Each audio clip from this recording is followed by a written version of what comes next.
Well, dust off your copy of Mein Kampf, give a Nazi salute, and sing "O Canada" as we prepare for this next story at the CBC. House Speaker apologizes for honoring Ukrainian who fought Nazi unit in World War II. And this is an article by Christian Paz Lang. This came out September 24th. It says here, Speaker of the House Anthony Rota apologized Sunday for honoring a man who fought in a Nazi unit during the Second World War. Rota responded to condemnation from Jewish groups and others stemming from a moment during Ukrainian President Volodymyr Zelensky's visit to Parliament on Friday. Now, during the visit, Rota said that Yaroslav Hunka, last name Hunka, was, quote, a Ukrainian hero, a Canadian hero, and we thank him for all his service. And this was followed by a warm round of applause, standing ovation. This is absolutely embarrassing. Being somebody of German descent, this is absolutely embarrassing. I don't ever want to see what happened during Nazi Germany in World War II happen again. Rota went on to say, quote, I have subsequently become aware of more information. Well, you should have thought about this before you decide to honor this guy. Should have researched this. Which causes me to regret my decision to honor Hunka. I wish to make clear that no one, including fellow parliamentarians and the Ukraine delegation, was aware of my intention or my remarks before I delivered them. Well, a little history lesson here, Mr. Rota. And this is at the Britannica. The German invasion occurred on June 22nd, 1941. They invaded the USSR. And the Soviets, in their retreat, took political prisoners, they shot them, they evacuated personnel, they took down industrial plants, used a scorched earth policy. It's estimated that almost 4 million people were evacuated east of the Urals for the duration of the war.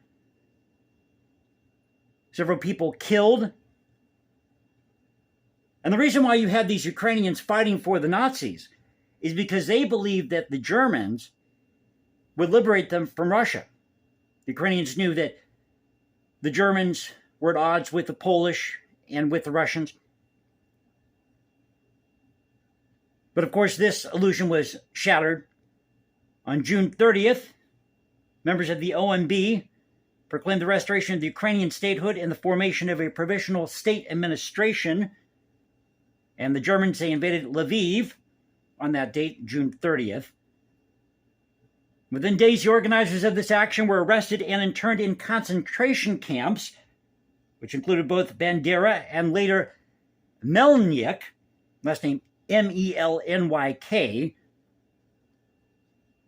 So the history lesson, Mr. Rota. These were not nice people. These were not nice times.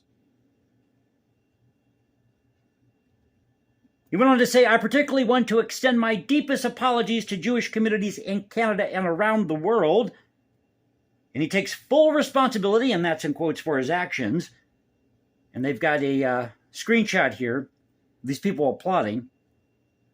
Like I said, absolutely embarrassing. Absolutely embarrassing. Hunka 98 was part of the 1st Ukrainian Division, also known as the Waffen-SS Galicia Division of the SS 14th Waffen Division, also known by that name, a voluntary unit that was under the command of the Nazis. Now, the CBC has attempted to contact Hunka and his family for comment, but they have not been successful. In a statement, the Prime Minister's office said that the decision to invite and honor Hunka was made by the Speaker's office alone. This was just a bad PR move from the get-go. So I thought I'd share this with you, a story at the CBC, the Canadian House of Commons, Canadian Parliament, giving a standing ovation to a former Ukrainian Nazi soldier. How'd you like that one? If you enjoyed the video, you know what to do. You can also follow me at Instagram, #JasonComposes, because I write music in my spare time. Or you can find me at X, Culture Confederacy, at CultureConfed1 on X. This is the Culture Confederacy saying peace out. Stay safe, everybody. God bless this thing called the United States. And you know how we do it here. This is where the past crashes with the present. I'll catch you next time. And you all have a great Monday night.